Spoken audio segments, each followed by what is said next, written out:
On this week's episode of Hear These Words, we have Advent 4 with the announcement of the birth of Jesus to Father Joseph.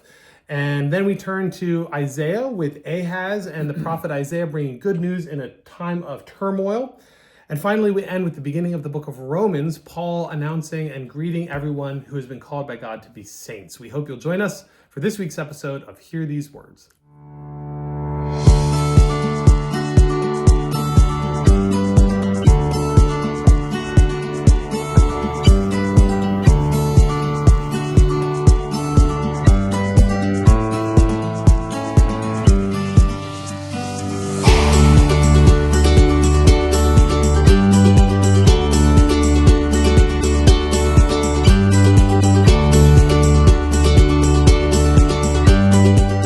Welcome to Hear These Words, a podcast and video series of Good Shepherd Episcopal Church in Tequesta, Florida. I'm Sanford Groff. And I'm Jim Cook. And it is Advent 4, the fourth Sunday of Advent, year A. And the words we hear this week are Isaiah 7, 10 through 16, Psalm 80, 1 through 7 and 16 through 18, Romans 1, 1 through 7, and the Gospel of Matthew 1, 18 through 25. Happy Advent 4. You too. Thank it's hard you. to believe the weeks go by, don't they? They do go by quickly. Holy smokes. Do you want to be our acolyte this morning and light our All candles? Four of them. Yes, get our lighting. One. It looks like we've replaced these since our last. I think we have. The first one should be barely gone, but we're all even stature. I think they were replaced. Some They elf in the night replaced them for us. Very good. There we go. Excellent. 4 Sundays of Advent, here we are. Happy Advent 4. It's quite a lot of flame. That could be the fifth candle. It's good. And welcome back. Thank you. From your trip. And I'm also back after my trip. So we were both gone right around Thanksgiving. And how was your trip? It was amazing. I'm Great. sure many of you have been to New Zealand and before, but I echo what everyone says. It is a gorgeous country. And Yeah. Karen and I had a really good time. Right. We rented a car and just kind of drove to South Island and flew home from Auckland and back to Sydney where we met our family and home again. So it was good. And you flew over with your granddaughter. We did. We flew your over with infant our granddaughter. 8-month-old granddaughter, our son and his wife, Right. she is from Sydney, Australia, wanted to take her back to meet family. And Yeah. so they talked to us about being on the airplane for this 18-hour flight from Houston to Sydney back, in the fall, asking if we could go along and help on the plane. So Yeah. we're like, okay, we'll do that. So we did and ended up dropping them off kind of in Sydney. And then we went over to New Zealand where they were visiting family and then picked them up on the way home. So it all went well. The flights were well. Good. And our granddaughter was perfect on the plane. So Good. That's a good thing. Yeah, it was. That's good. It was great. Good. Well, we're glad to be back together. And here we have this week and then we'll do, Christmas Eve, and that moves us through, the 12 days of Christmas, 4 weeks of Advent, 12 days of Christmas, Absolutely. ending on January 6th, Epiphany, Yes. always on January 6th, Yep. right? Yep. So we'll talk a little more about that next time, but for today, we get we've moved from Advent 1, which is this kind of universalized, theme of creation and recreation and all this stuff, through John the Baptist. And now today in year A, we're really getting the perspective from Joseph. We do, and it kind of like all of a sudden now, this week, we're talking about the birth of Jesus. Right. The first 3 weeks have kind of been about the second coming. I think more theologically challenging because it's more unknown territory for most of us. Right. But we all get the birth of a baby, and so Right. this week we actually get to the story, that we all know and can understand and resonate with. So that's kind of helpful, I think. It's good. It's very good. Well, why don't we turn to Matthew 1, 18 through 25. Matthew here, remember, is the most kind of Jewish of the Gospels. He's writing really to a Jewish audience. And so the first half of chapter 1 is a genealogy. Yes. It's just Jesus was related to, and then this long litany of people, most of whom we've heard of through the Old Testament, and now we start with the meat of what happened. So now the birth of Jesus, the Messiah, took place in this way.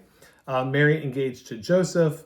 before they lived together, found that she was to be with child from the Holy Spirit. So her husband, Joseph, has to figure out what to do. He's kind of like, I think I'm going to just send her off quietly, is what his plan is. But before he's resolved to do this, he goes to bed, and an angel appears to him in a dream. Don't be afraid to take Mary as your wife, the angel says, for the son is from the Holy Spirit. She'll bear a son, and you're going to name him Jesus. He'll be able to save all the people from their sin. And, he quotes the prophet, look, the virgin shall conceive and bear a son, and they shall name him Emmanuel, which means God with us. And so Joseph wakes up, and he does as the angel commands, takes Mary as his wife, but doesn't have any marital relations with her until he bore the son, or until she bore the son and named him Jesus. Right. I kind of like this part. I mean, we don't hear much about Joseph. No, we don't. Right? No. I mean, the most I knew about Joseph for a long time was that you just buried a statue upside down in your yard and you had to face the house, I think, or the street to sell your house. I don't know if that's really the best way to think of Joseph. I think he's sort of oftentimes an overlooked figure in the manger scene.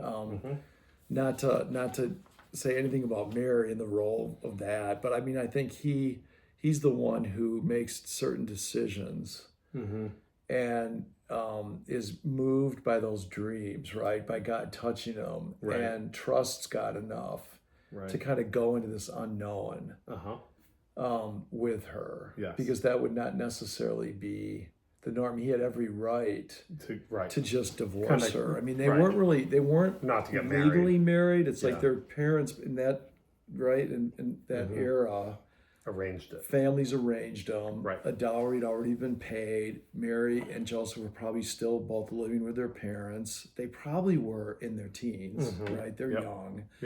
And then all of a sudden, Joseph finds out Mary's pregnant. It's like, what the heck, And he had every legal right to just be done with it, right? And he didn't. I like that. Here we are in this season of Advent, which is all about keeping awake, and Joseph doesn't stay awake. He literally. That's great. He's so. You can tell and again, I think Matthew understates it, but he basically says, plans to do this quietly, but just when he had resolved to do this, an angel appeared to him in a dream. I can imagine him kind of agonizing about this for a while, and eventually just like, you know what, I'm just going to sleep on it. I'm just going to go to bed and, try and forget about it. And that's when God kind of appears to him, sends this angel to give him the news.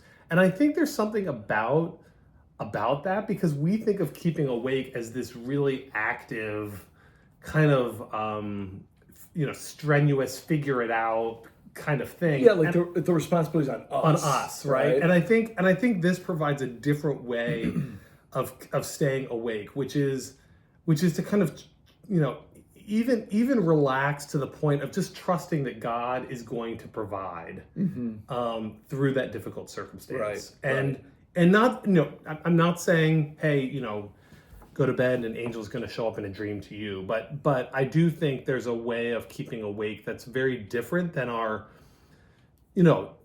Protestant work ethic that makes being awake an act of work for us. I think that's right. And I think, as you're talking about it, I'm also thinking, like, if Joseph is only, say, 17, 16, 17, he's still young. Yes. And who knows what he was doing for work. I mean, supposedly he was a carpenter. He got older, but you don't really know. I mean, he might have had a really active life that day. He just goes to bed at night. He's tired. And when you're 16, you're seems like maybe less ruminating about it. As you get older, you get more and more burdened by life's travails, right? And so he kind of, like, I think it was something, he just collapses into bed, and it's in that most kind of vulnerable place when he's in this deepest sleep that the angel of the Lord comes in this dream. It's kind of got going what you're saying. I think it's reassuring. It makes me wonder, like, when I'm most vulnerable, am I are we being reached Right. by sort of, angels unaware, Right. kind of. More open to God's movement in those moments rather than the moments where we feel like we've got Oh, everything I've put got it all together. set together. I've said my Yeah. morning prayers. I've done this. I've done Right. that. I've taken care of everything. Now, God, Right. do what I want. Right. Right. I also, not only the trust that Joseph has in the words of the angel, but the angel does not couch the promise in terms that Joseph benefits. Right. There's Joseph wakes up after this dream, and there's still no benefit to Joseph. No. I mean, there's no the benefit is for everyone else. Yes. And it's the promise that the angel, again, and the prophet, that God is with us, and not just us, but for the people, for everyone who will be saved by this baby. And so, and again, if you look at it through a 16, 17, 18-year-old lens, or even a 45-year-old lens, I mean, you're kind of asking a big lift for me, Joseph, to do this that has really a lot of risk and not a lot of reward. Right. If you can kind of think of it a little, maybe that's a more modern way of thinking. Maybe they didn't think of it that way back then, but I think it's a testament to his faith and to his ability to trust, not just the dream, not just the angel, but actually to trust the message and the message was that he had to continue to be selfless. Yes. And that his job was going to be, do not be afraid to take Mary as your wife. She will bear a son, and your job is to basically support her and support him. Right. Right. Yeah, End of and he story. fades away at the end of the story as well. Right. He doesn't really go down as one of those biblical figures that we all just automatically remember and thank and be amazed by, right? Right. He just kind of fades out of the whole story. Yeah. And so I think that's right. And there must have been something about Joseph's disposition, his heart to begin with, because even by taking Mary and sort of following the lead of what the dream was and what the angel told him to do, he kind of was breaking the law. So his compassion trumped the law. Right. And I think that's a message today that speaks a lot to me as well. Because we're all very up in arms with each other within the faith itself about who's right, who owns the faith, kind of what voice. Right. And at the end of the day, it feels like compassion is lost in that. Because we're worried about checking off the right boxes. Like, am I orthodox? Right. Is my belief the right belief? Are my creeds the right creeds? Do I belong to the right church? Or even in the world, am I in the right religion? Even in the world, right? Look what's going on. And there's Joseph quietly could have and would have been justified in divorcing her, but doesn't. Right. He loves her, and he kind of risks his own reputation and risks this journey and risks not being the light himself of the world, and sort of had to be kind of confused by this whole thing, and ends up doing the right thing, Right. And I find that to be inspiring and also inspiring and sort of invitational to look at my life and what I do, and the sense of how we, compassion, kindness, empathy, love, always rules the day. Right. I think. So, One more thing. Thank you, Joseph. One more thing about Joseph, and someone on Wednesday pointed this out to me. The Christmas window here at Good Shepherd, which if you look on the right-hand side in the Martin Chapel, as you look at the Martin Chapel, it's on the left, right? There's the Christmas window, and then there's the resurrection window on the right. So it actually goes kind of around the church, kind of counterclockwise. If you look at that, and you look at the manger, there's kind of like a manger with the with the barn. the stable or whatever. Joseph is the character in the middle of the window, and Mary and the baby are actually off to the right. Yeah, that's great. And Joseph is much taller, right? This is kind of artistically done. But if you look down in kind of where Joseph's legs should be, there's kind of this flowing robe with a little sheep, kind of at the base, like as like the foundation. Yeah. And I just I'd never noticed it before, but someone on Wednesday pointed it out that here, whoever the artist was, centered Joseph in the window and put the sheep as that, the Lamb of God as the foundation of his kind of presence, and the baby and Mary are right there, but next time you're in church, take a look over there, and you might get a new appreciation for kind of Joseph's role, as quiet as he is in the Gospels. So. Right, that's great. All right, Isaiah 7:10 through 16. This is about Ahaz, and the Lord, speaking. The Lord spoke to Ahaz, ask a sign of the Lord your God. But Ahaz said, I will not ask, I will not put the Lord my God to the test. So Isaiah says, hear then, O house of David, is it too little for you to weary mortals, that you weary my God also? Therefore the Lord himself will give you a sign. Look, the young woman is with child and shall bear a son and shall name him Emmanuel, right? We just, God with us. He shall eat curds and honey by the time he knows how to refuse evil and choose the good. For before the child knows how to refuse evil and choose the good, the land before whose two kings you are in dread will be deserted. So this is in the midst of kind of a political crisis, right? The prophet Isaiah is offering Ahaz a sign from God. And though Ahaz refuses, God gives the sign anyway. This young woman who will conceive and bear a son, God with us. But before the child matures, the threat will pass. So it's this, again, it's a very contextual prophecy. We read it very Christologically, meaning that we look back many thousands of years and that's Jesus, Right. And that's fine at some level, but historically we would look at that and go, this is actually happening in the midst of a really difficult time in the life of Israel. And I think the one thing that I would say is that the promise given here is not abstract. It's not just be spiritual. It's God with us is an announcement into the real world instability in which they find themselves. That's right. It's not just why don't you go pray? It's I'm coming. I'm going to be with you in this, and in fact, my presence with you before I'm even old enough. That threat will pass. Right. And God's intervention in that world doesn't come until Ahaz is dead. Right. It comes a long time after, right? Right. So we want immediate fixes to our problems, and maybe God's time is not our time. It's one of the reasons I really appreciate the Old Testament as a whole, because Old Testament time is long. So long. New Testament Gospels is 3 years. Bada bing, bada boom.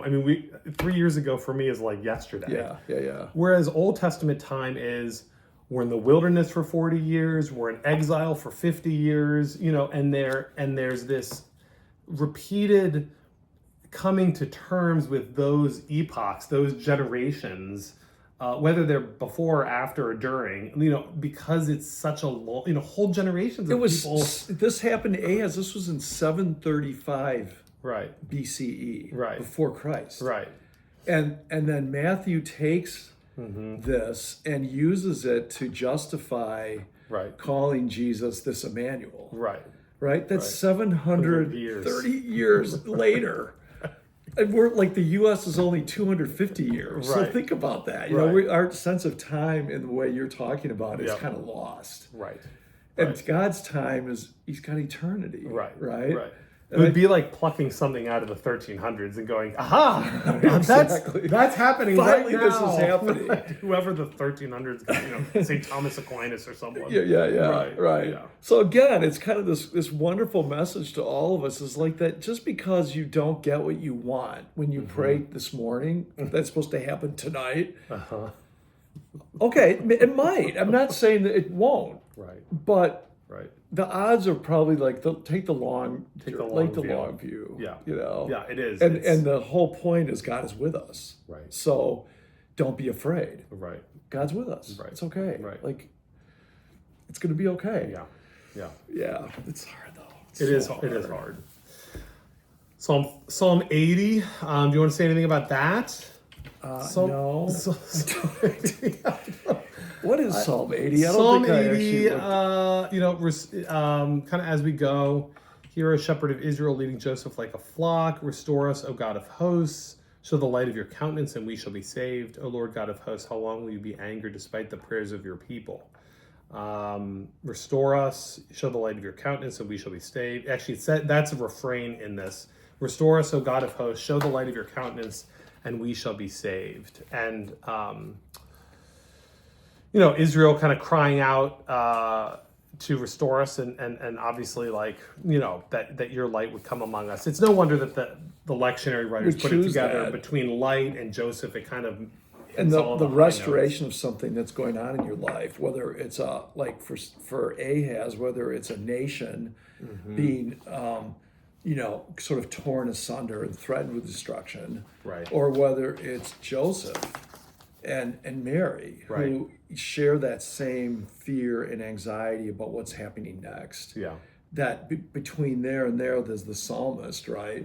Who's praying something going on in that psalmist's life. Right. The same plea. Yeah. Kind of. And I want just one little nugget that we've talked about in the past. Salvation is not about escape. No. Right? Salvation is not about getting out of the thing, getting out of the world, getting up to heaven, whatever. Salvation is about God's promise to dwell with us, right? So restore us, O God of hosts, show the light of countenance and we shall be saved. It's about God's light coming into our life, not about us getting extracted out of it. That's right. So I think it's kind of one of those. The Greek word for salvation is sozo, which means to heal. So it's as though it's saying that if you trust God to be with you, right, you are healed. Yes. Your cancer might not be cured. Right. The destructions of the world might not be the way you want it to go. Right. But if you've got God with you and you trust that God is always there with us, you're healed. Healed. That's what salvation is, I think. And I think we've kind of lost the beauty and the strength of that word by making it like I passed the exam. Right. This life is not an exam. This is not an exam. No. This is a gift. It is a gift. Right. That God joins us in, right? And the resurrection would say, and God is also with us in our death. Yes. So get on with living your life with love and compassion, Yeah. like these figures, like Ahaz, like Joseph, like Mary. Right. Romans 1:1-7. Actually, before we jump into that, I'm going to teach Romans as our Bible study in January. Good. I watched a podcast or listened to a podcast from one of my old professors at Duke, who is a real Paul scholar, and he was talking all about Romans. So I was really inspired. This was about a month ago. Yeah. And so we're going to read Romans for Bible study Wednesday mornings at 11. Right. And what I'm going to do, and this is a little shop talk for us.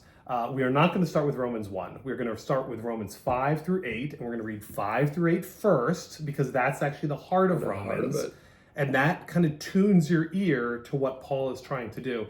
And then we're going to go back and start with Romans 1. Once we figure out what the thesis essence is. Because once you go back to Romans 1, it's wonky if you start Romans 1, because 1-4 is all of this conversation that Paul is kind of having with these other teachers in Rome who are misleading the flock, right? And then he gets, what you should be correct. taking. But a lot of people read Romans 1 and they go, oh, this is all Paul. It's not all Paul. Yeah. It's Paul kind of having this inner dialogue with this false teacher in Rome. And he builds this argument to Romans 5-8, which is then like the heart of it. So anyway, it'll be a lot of fun. I'm very excited. It bears back to your Lutheran roots as well. My because Lutheran we know roots, Martin yes. Luther, based the whole... He did.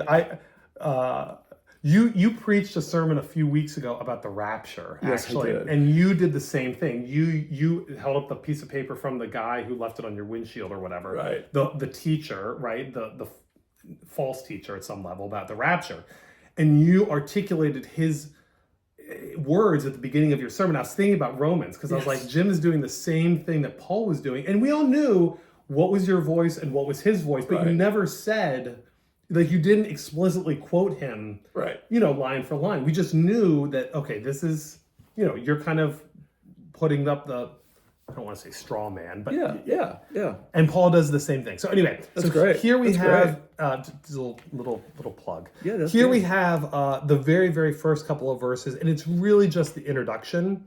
But I think even in the introduction, we get something very, very important. That this letter is addressed to all God's beloved in Rome who are called to be saints. Yes. And the point of that, just like our baptism, is that God is the one doing the calling. Yes. The point is not that we, to all those who have striven for salvation. No. For all those who are following the law. No. It is to all God's beloved, right? All of those whom God loves and who God calls to be part of God's, saintly family. Right. I think that kind of sets the tone. And then he won't really get back to that till Romans 5. Yeah. But I think theologically it really is right in line with who we are as Episcopalians, and our theology of baptism, our theology of inclusion, and our theology of who God is. That God is love, and that God looks upon us and joins us, and through Jesus Christ loves us, right? Just because that's who God is, not because there's anything really special about Sanford Groff that has somehow earned that love. Right. That's right. Yeah. It's hard for us to do that because we live constantly trying to achieve something other people expect us to do. And we're valued for that. So it runs contrary to kind of our inner nature and culturally, but not just here. It's kind of all over the place. It's not just an American thing, It's everywhere. You know? Yeah, it's everywhere. So anything else you want to say about that? No, it's good. That's good enough? Okay, great. If you've never gone to a Bible study, seriously, Romans is probably one of the best Bible studies to go to. Yeah. And you're right about how you read things, right? Where you start and where all you that. start- Like I was told in seminary, if you're going to read the Bible, don't start with Genesis. Start with Mark. Yeah. Start with the Gospel, something you kind short of know, something you can get ahead of. Yeah. Because it's not meant to be read linear, No. And It's, so the Bible is a library. Remember, it's a it library is. of books. And so it'd be like going into the library and just reading from left, the first book on your left. And it's like, what, you don't need to start so there. no wonder you get frustrated with it. Right? I mean, that's a good thing. You should be frustrated.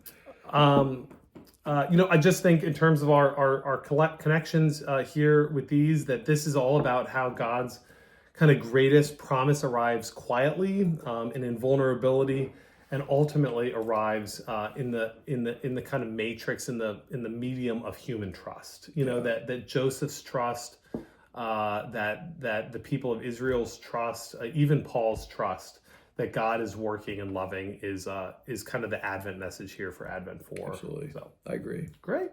Thank you. Hey, thanks for being here. Thank you for joining us on this episode of Hear These Words. We hope that you'll join us either in person or on the live stream this Sunday for Advent 4 service, and then Christmas Eve. 4:00 is our family service, 7:00 is our festive Eucharist, and 10:00 is our candlelit Eucharist. And then on Christmas Day, my favorite service, 10 a.m. Christmas morning, after you've been up for 6 hours with the kids opening everything under the sun. You'll be right back at church. You'll be ready to come and have a little break at church. And we will be here for a nice little Eucharist with some Christmas carols. So thanks for joining us. And now we hope that you feel a little more prepared to hear these words. See ya.